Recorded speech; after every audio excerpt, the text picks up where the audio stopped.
it is TV.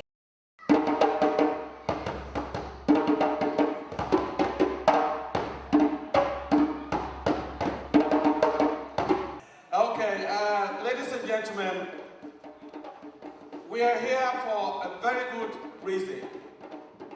As we all know, the Ebola disease is devastating our people in West Africa.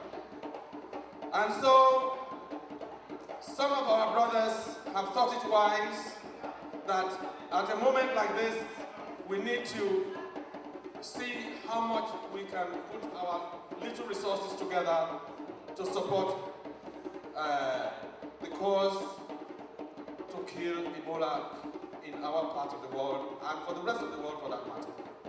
That is where we are here tonight. Thank you. I just want to say welcome, distinguished guests and guests generally. Welcome to Malcolm X Centre. If you haven't been here before, I hope you will come back after this evening. What we're doing is a self-help effort to make sure that whatever we can contribute to the efforts to eradicate Ebola, we do it. So let me introduce you to Bubbles.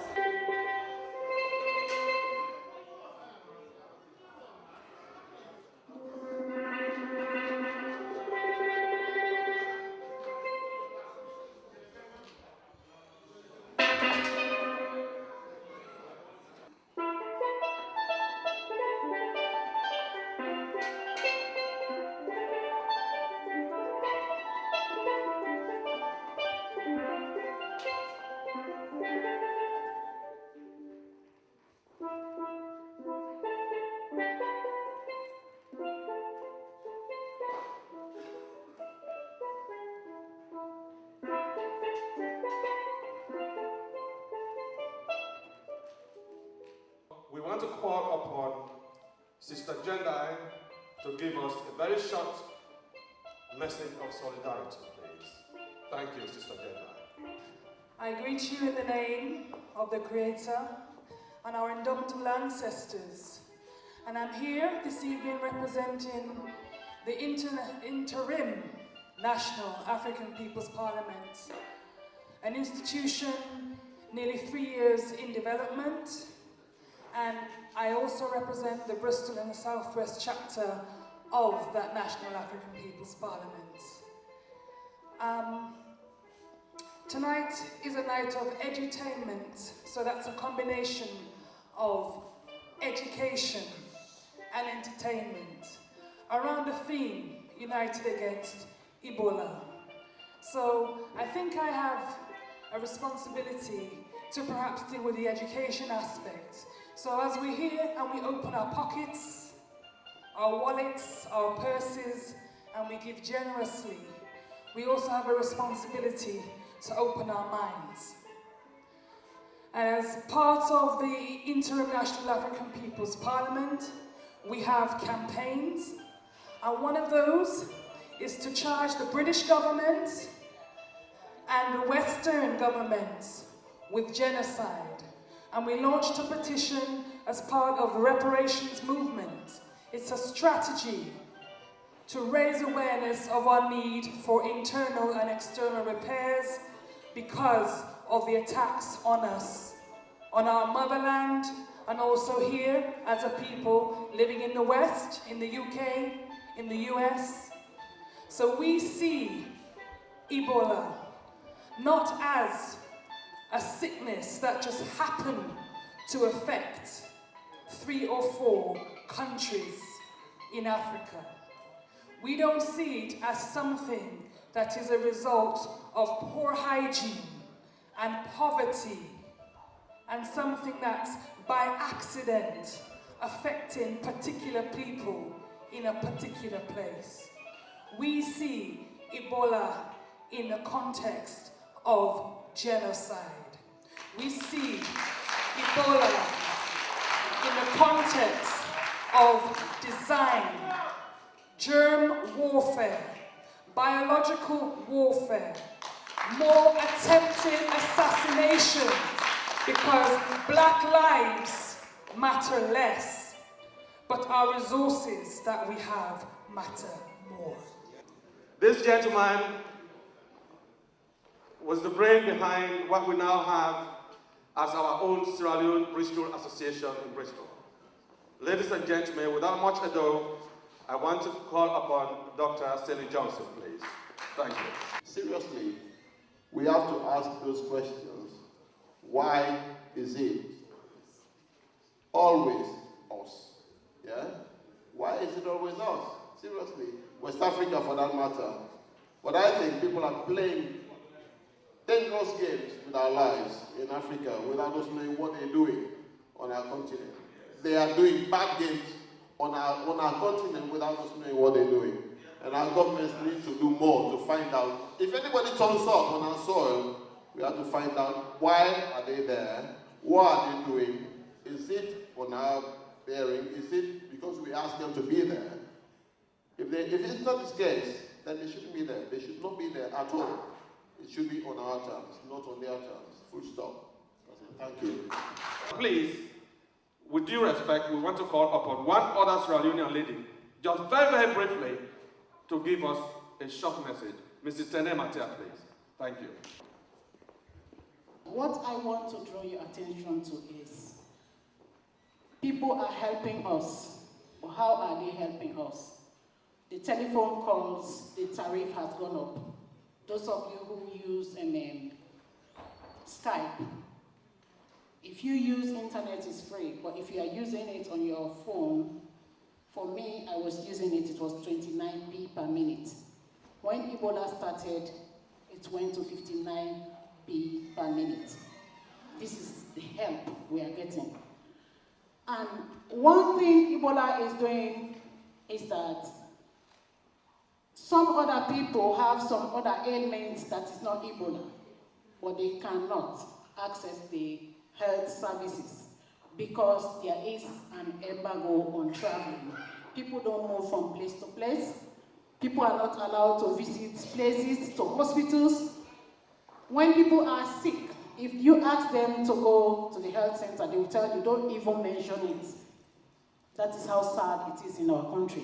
So people are dying of other ailments that is not Ebola because they are scared to go to the hospitals. They think if they go there, they are going to be infected.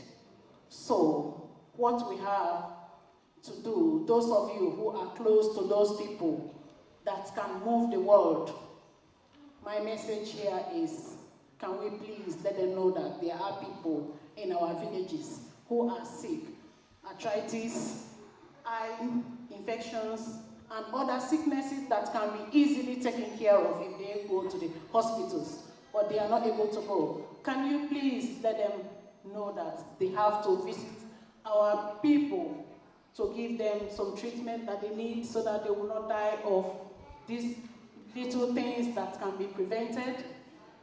Thank you very much. The two people who have brought us here tonight, let us hear about their motive, their vision, and their dream.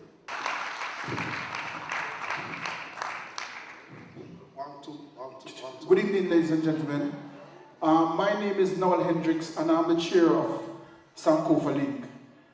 The name Sankofa Link tells you what we're about. It's about the link between us and everybody else somewhere else, especially people in our family. The position we're in at the moment is that we have lost empathy for our people, and we need to take action. So this is about taking that action, getting back that empathy we have lost. Because we're away, we don't feel the pain. Now, I thought about it carefully, and I think that probably everybody in this room is affected. Everybody in this room is affected, and it's serious. But we are away from it. We're away from it, so we don't empathize in the same way we should.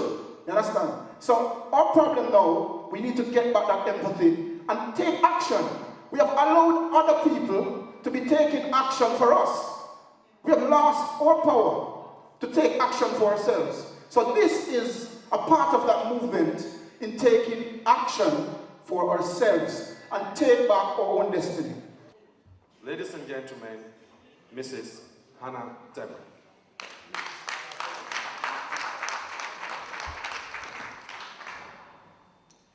As you have said, we all really need to work hard if we are to fight this disease. And I'll go back to comments made by our very sister Jendai.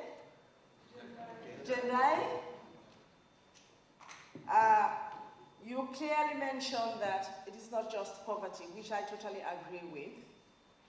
Yes, poverty plays a role, but then some of the questions we should be asking ourselves are, what are the external forces? What are they contributing? What are they doing that is making diseases like Ebola devastate 3 main countries in Africa, in West Africa, 3 neighboring countries.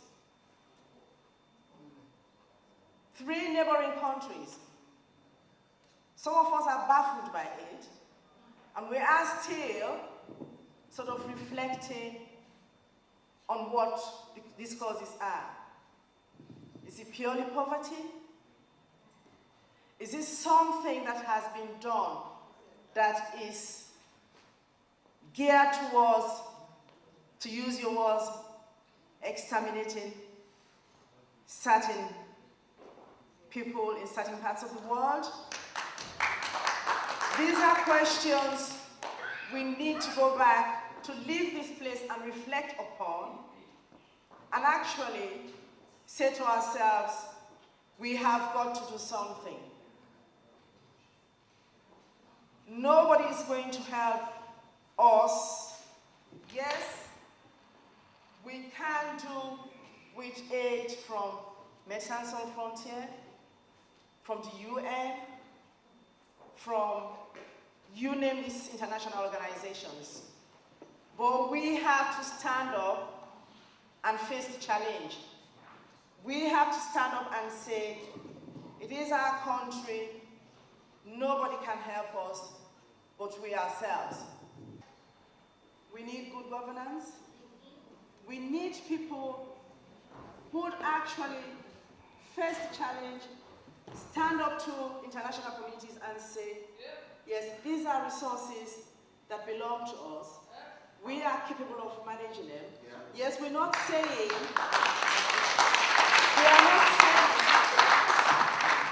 we're not saying you should not come and help, but let us take the lead. Yeah.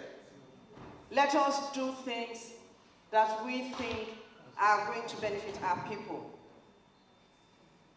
And I'll read the second quote, which goes thus: we shall measure our progress by the improvement in the health of our people, by the number of children in school, by the quality of their education, by the availability of basic resources like water, electricity in our towns and villages. And he goes on to say, the welfare of our people is our chief pride. Fellow Sierra Leoneans, our distinguished friends from the Caribbean community and other parts of Africa, our welfare, the welfare of our people is our chief pride. Let us harness the resources we have. Let us try and do what will bring progress to our country. Let us all put our hands on the deck to fight the Ebola virus. The Ebola virus can be fought if we Sierra Leoneans, or those who want us to fight this virus, actually stand up and say, enough is enough. Let us lead our own affairs and do things that are going to benefit our people. As it is TV.